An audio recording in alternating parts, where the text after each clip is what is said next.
ආයුබෝවන් දුවේ පුතේ 9 ශ්‍රේණියේ ප්‍රායෝගික හා තාක්ෂණික කුසලතා විෂයේ ඉගෙනුම් ක්‍රියාවලියට ඔයාලා හැමෝම සාදරයෙන් පිළිගන්නවා. තාක්ෂණික ශාස්ත්‍රය ආරම්භක තාක්ෂණ වේදයේ යටතේ අභියෝග ජය ගනිමින් තෝරාගත් අවශ්‍යතා සපුරාලීමට නිර්මාණයන් සිදු කිරීමේදී නිර්මාණ තුල පැවතිය යුතු ගුණාංග පිළිබඳව තමයි දුවේ පුතේ මේ පාඩම තුලින් අපි ඉදිරියට කතා කරන්න බලාපොරොත්තු වෙන්නේ. අර්ථවත් නිමවුම් කරමු කියන මාතෘකාව ගැන කතා කරද්දී දුවේ පුතේ අපිට ඉස්සර වෙලාවම කතා කරන්න වෙනවා මෙන්න මේ පිළිබඳව. අපිට විවිධ අවශ්‍යතාවයන් තියෙනවා. වර්තමානයේ වෙද්දී සමාජයේ සම්පූර්ණ කරගන්න බැරි තරමටම අවශ්‍යතාවයන් විශාල ප්‍රමාණයක් තියෙනවා. මේ හැම අවශ්‍යතාවයක්ම අපිට සම්පූර්ණ කරගන්න බෑ. මේ වගේ අපිට මොනවද සම්පූර්ණ කරගන්න පුළුවන්? මොනවද සම්පූර්ණ කරගන්න බැරි අවශ්‍යතාවයන් කියලා අපිට වෙන වෙනම හඳුනා ගන්න වෙනවා. ඇයි මේ සියලුම අවශ්‍යතාවයන් අපිට සපුරා ගන්න බැරි? මොකක්ද හේතුව? මේ සියලු අවශ්‍යතා සම්පූර්ණ කරගන්න අපිට තියෙන අභියෝගයන් මොනවද කියලා අපි ඉස්සර වෙලාම අඳුන ගන්න ඕනේ. අන්න එහෙම අඳුන ගන්න අභියෝග ජය ගන්න නම් අපේ අවශ්‍යතාවයන් සම්පූර්ණ කරගන්න ඒවට ගැළපෙන නිර්මාණයන් අපි කරන්න ඕනේ.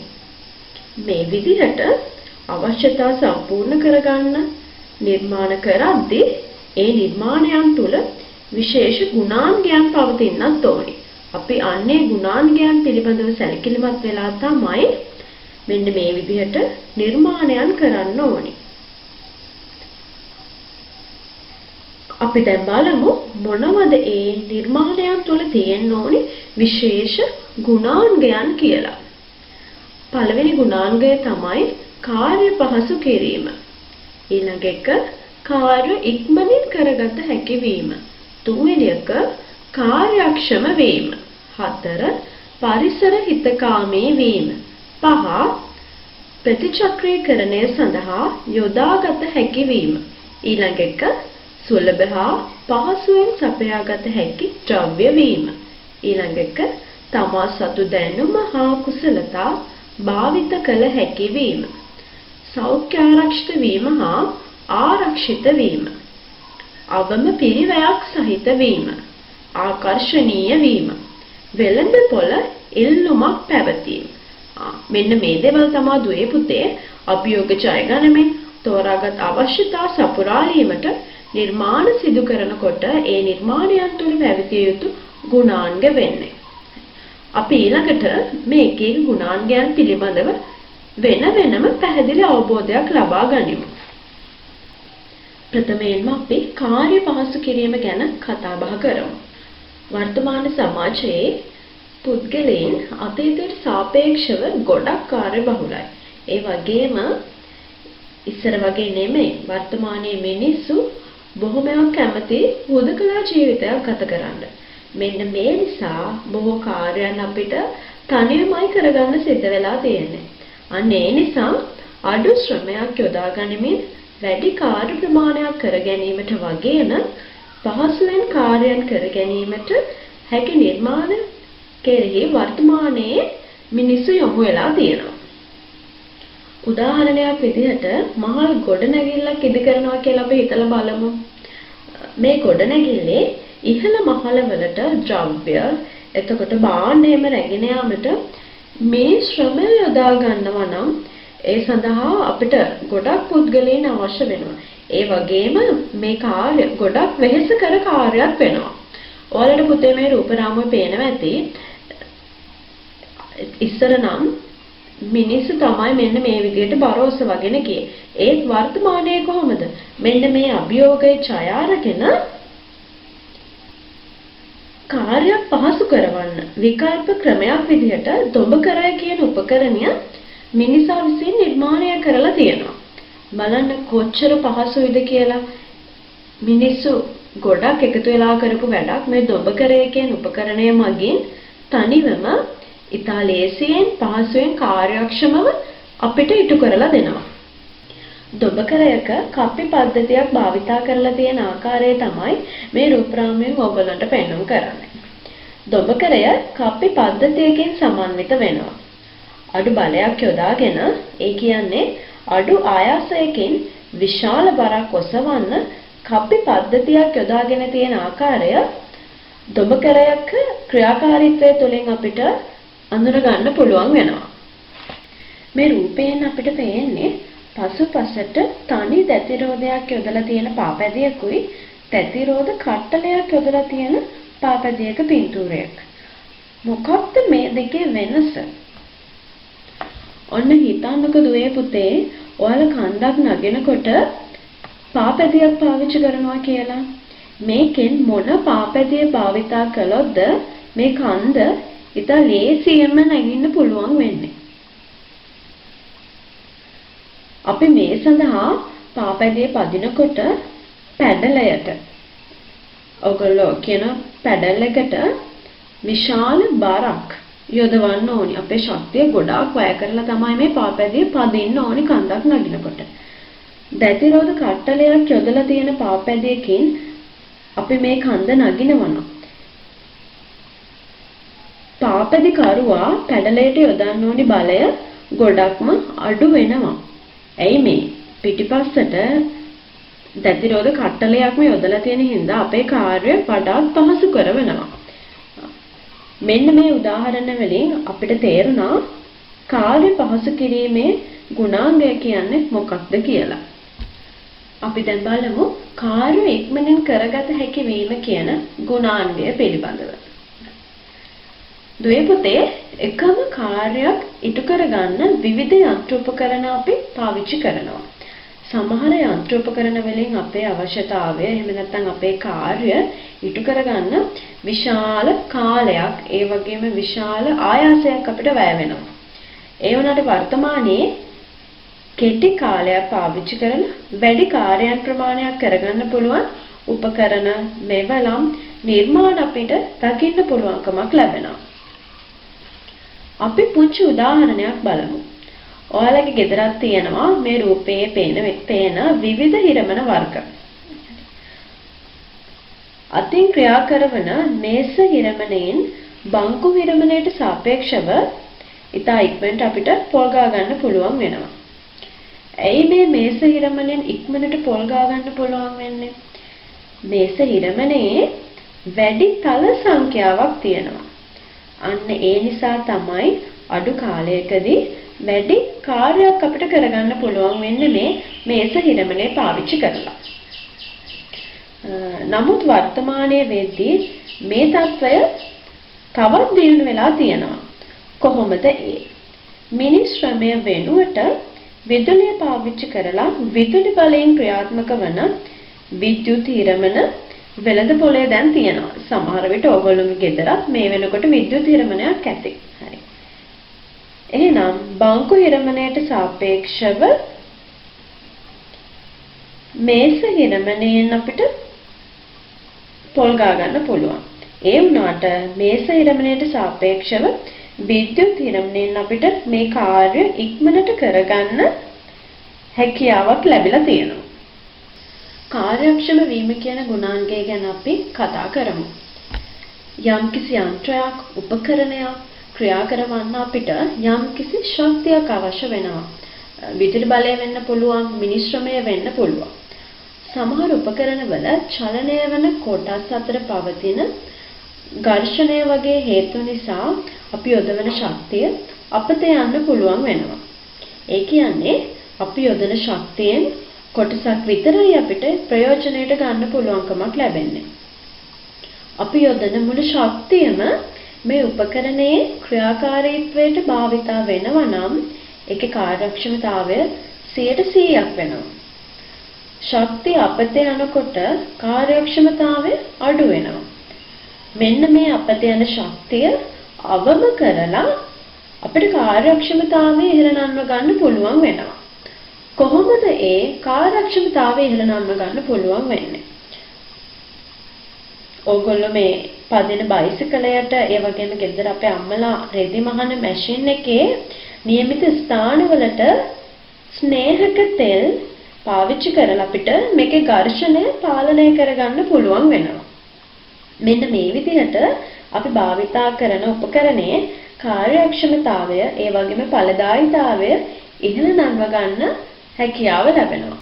කාර්යක්ෂම වීම කියන ගුණාංගයට අපි තවත් උදාහරණයක් බලමු. වර්තමාන වෙළඳපොලේ විවිධ වර්ගයේ විදුලි පහන් තියෙනවා විකුණන්න. අපේ ගෙවල් වල විවිධ වර්ගයේ විදුලි පහන් අපි භාවිතා කරනවා. සූත්‍රිකා යෙදුණු විදුලි පහන්, සංග්‍රහිත ප්‍රතිදීප්ත පහන්, ඒ කියන්නේ අපි CFL කියලා කියනවා. ඒ වගේම ආලෝක විමෝචක ඩයෝඩ LED. මෙන්න මේවා තමයි අපි බහුලව අපේ නිවෙස්වල පාවිච්චි කරන්නේ.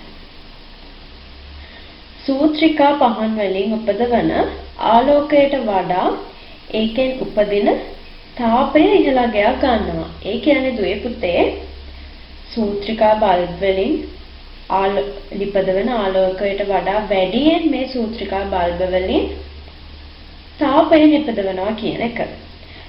නමුත් LED පහන් වලින් උපදවන ආලෝකයට වඩා ඒන් උපදින තාපය 15ක් තමයි ගන්නෙ.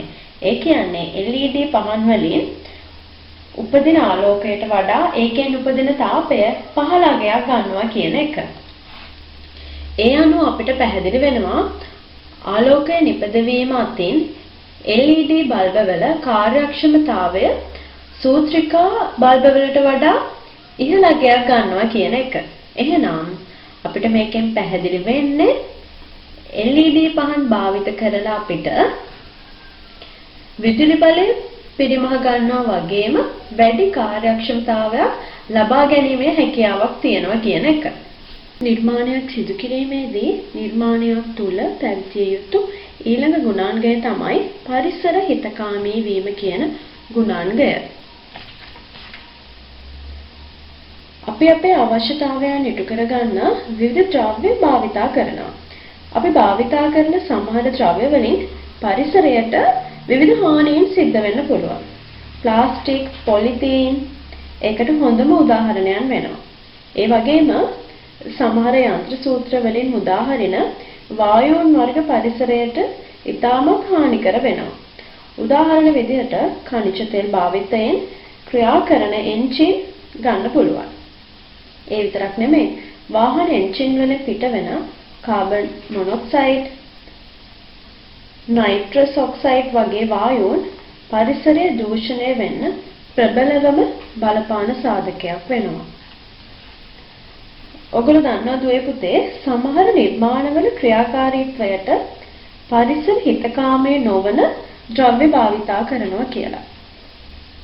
ඒකට හොඳම උදාහරණයක් තමයි මෑතක් වෙනකම්ම නිෂ්පාදනය කරපු ශීතකරණවල ක්‍රියාකාරීත්වයට බහුලවම භාවිතා කරලා තියෙන්නේ R12 වායු මිශ්‍රණයේ පවතින ෆ්ලෝරෝකාබන්, අපි ඒකට CFC කියලා කියනවා. මෙන්න මේක ඕසෝන ස්තරයට හානි කරන ප්‍රබලම වායුවක් වෙනවා. නමුත් මේ තත්ත්වය නිෂ්පාදකයෝ හඳුනාගෙන වර්තමානයේ වෙනකොට ඒකට විකල්පයක් විදිහට R134 R600 කියන ඕසෝන් ස්තරයට හානි නොවන පරිසර හිතකාමී වායු මිශ්‍රණ ශීතකරණ වලට යොදාගෙන ශීතකරණ නිෂ්පාදනය කරන ලබනවා.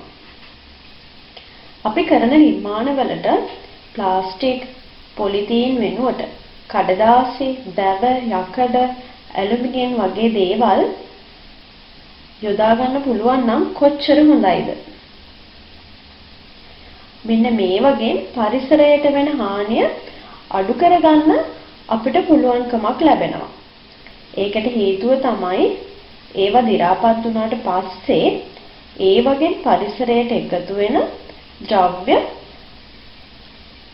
පරිසරය අහිතකර වීමට ඇති ඉඩකඩ ඉතාම අඩු හින්දා පොලිතීන්, ප්ලාස්ටික් වලට සාපේක්ෂව කඩදාසි, යකඩ, දැව වගේ දේවල් පරිසරයට දි รา පත් වුණාම ඒ වගේ විශාල හානියක් අපේ පරිසරයට වෙන්නේ නැහැ.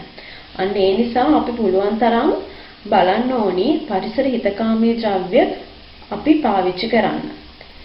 මෙන්න මේ හේතුව නිසාම වර්තමානයේ වෙළඳපොලේ තියෙන බොහෝ නිෂ්පාදනවල පරිසර හිතකාමී බව පෙන්වන ලාංඡන යොදලායි තියෙන්නේ. ඔයගොල්ලන්ට පේනවා පරිසර හිතකාමී බව පෙන්වන ලාංඡනය. අපි ඊළඟට කතා කරමු ප්‍රතිචක්‍රීකරණය සඳහා යොදාගත හැකි වීම කියන ගුණාංගය පිළිබඳව. දුවේ පුතේ අපිට ගොඩාක් අවශ්‍යතාවයන් තියෙනවා. අපි අවශ්‍යතාවයන් සඳහා විවිධ භාණ්ඩ නිෂ්පාදනයන් සිදු කරනකොට විශාල වශයෙන් ස්වභාවික සම්පත් පාවිච්චි කරනවා. මේ හේතුව හින්දාම ස්වභාවික සම්පත් විනාශ වෙමින් යනවා. අපි මේකට කියනවා ස්වභාවික සම්පත් ක්ෂය වෙනවා කියලා.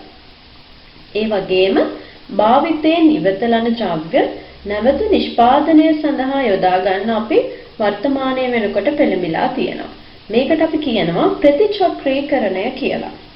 මෙන්න මේ විදිහට ප්‍රතිචක්‍රීකරණය සිදු කිරීමෙන් සම්පත් භාවිතය අවම කරගන්න අපිට පුළුවන්කමක් ලැබෙනවා.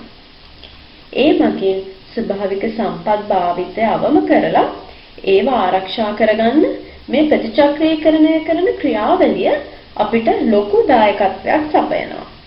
බොහෝ වෙලාවට ප්ලාස්ටික්, කඩදාසි, යකඩ, වාණි භාවිතා කරලා නිපදවන භාණ්ඩ කැඩිලා බිඳිලා ගියාම මේව නැවත ප්‍රතිචක්‍රීකරණය කරලා අලුත් භාණ්ඩ නිෂ්පාදනය කරන්න පුළුවන්.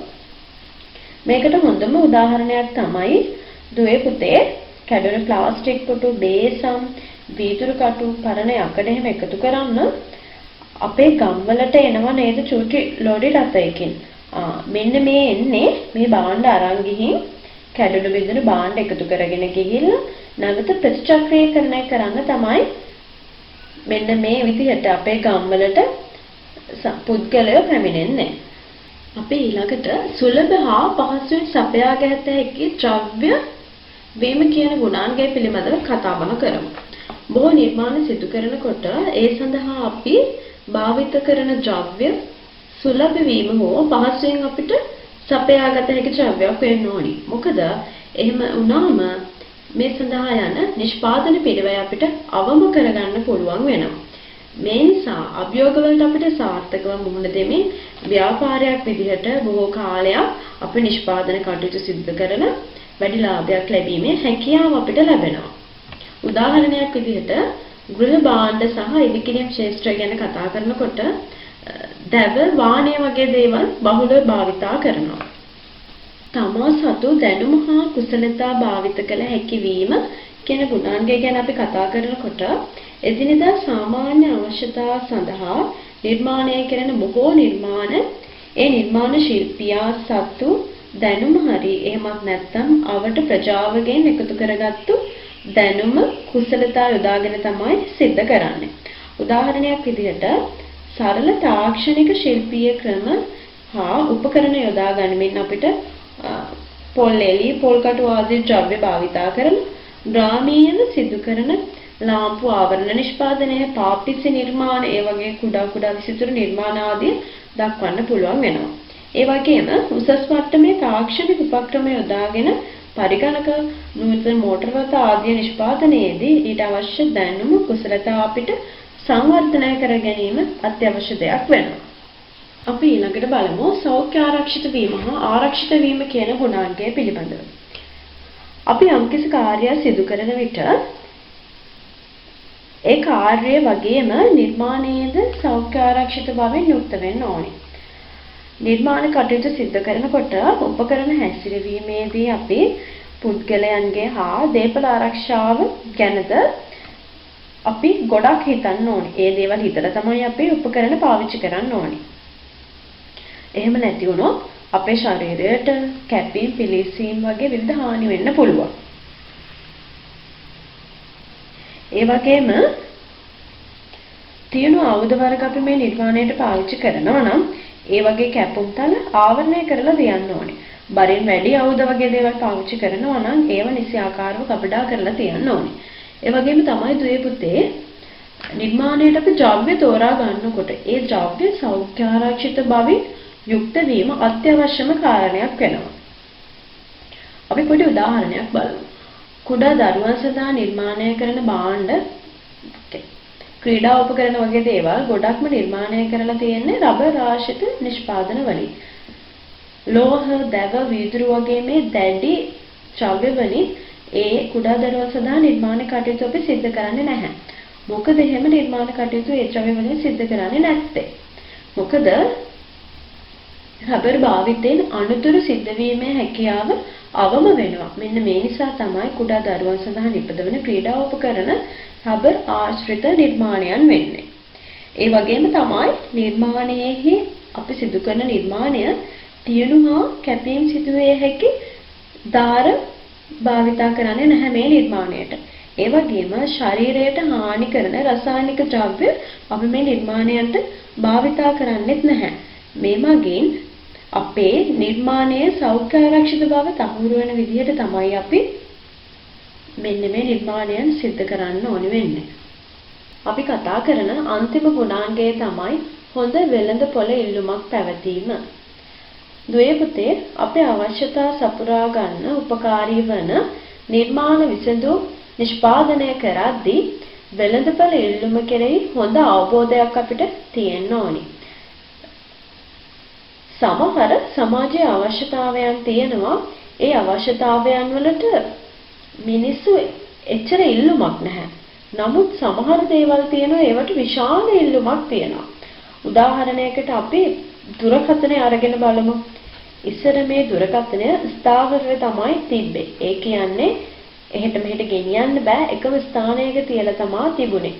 අපිට මේ ස්ථාවර දුරකථනයෙන් දුරකථන ඇමතුම් ලබා ගන්නයි එන දුරකථන ඇමතුමක් ලබා ගන්නයි විතරයි පුළුවන්කමක් තිබුණේ. සමහර විට මේ වෙදිත් ඕගොල්ලෝගේ ගෙවල් වල මේ ස්ථාවර දුරකථනය තාමත් ඇති. නමුත් අතීතයේ ස්ථාවරව තිබුණු මේ දුරකථනය වර්තමානයේ ජංගම දුරකථනයක් විදිහට ප්‍රතිනිර්මාණය වෙලා තියෙනවා. මේ විදිහට ප්‍රතිනිර්මාණය වීමත් එක්කම මේ ජංගම දුරකථනයට තියෙන ඉල්ලුම වැඩි වෙලා තියෙනවා. මේ ජංගම දුරකථනය කියන එක අද සමාජයේ අත්‍යවශ්‍ය සාධකයක් බවට පත් වෙලා තියෙනවා. කුඩා ළමයාගේ ඉඳලා වැඩිහිටිය දක්වාම මේ ජංගම දුරකථනය පාවිච්චි කරනවා. මේ වෙනකොටත් ඕගොල්ලෝගේ අතේ මේ ජංගම දුරකථනයක් ඇති. අපි මේ ජංගම දුරකථනයට හොඳ ඉල්ලුමක් තියන්නේ ඇයි කියලා අහුවොත් ඕගොල්ලෝ මොකද්ද දෙන උත්තරේ? මේ ජංගම දුරකථනයට නවාංග එකතු කිරීම හේතුවෙන් තමයි මේ විදිහට හොඳ වෙළඳපොළ ඉල්ලුමක් තියෙන්නේ. මොනවද මේ නවාංග කියලා කියන්නේ? ඕගොල්ලෝ දැනටමත් මේ නවාංග වලින් උපරිම ප්‍රයෝජනවත් භුක්ති විඳිනවා ඇති. නවාංග තමයි දුවේ පුතේ ඡායාරූප ගැනීමේ හැකියාව, අන්තර්ජාල පහසුකම්, ක්‍රීඩා, පහසුවෙන් හැසිරවීම, එහා මෙහා ගෙන යා හැකි වීම. සමහර විට අපි විදුලි බන්ධමක් විදිහටත් මේක භාවිතා කරනවා. වර්තමානයේ වෙද්දී මේ ජංගම දුරකථනය හරහා අපි ඉගෙනුම් වැඩ කටයුතු සිදු කරනවා. අපිට මේක නැතුවම බැරි දෙයක් බවට පත් වෙලා තියෙනවා. ඒ වගේම තමයි ඇතැම් නිර්මාණවල බාහිර හැඩය, වර්ණය වගේ දේවල් නවාංග විදිහට එකතු කිරීමට මේ උපකරණවල ආකර්ෂණය වැඩි කර ගැනීමට හේතු වෙලා තියෙනවා.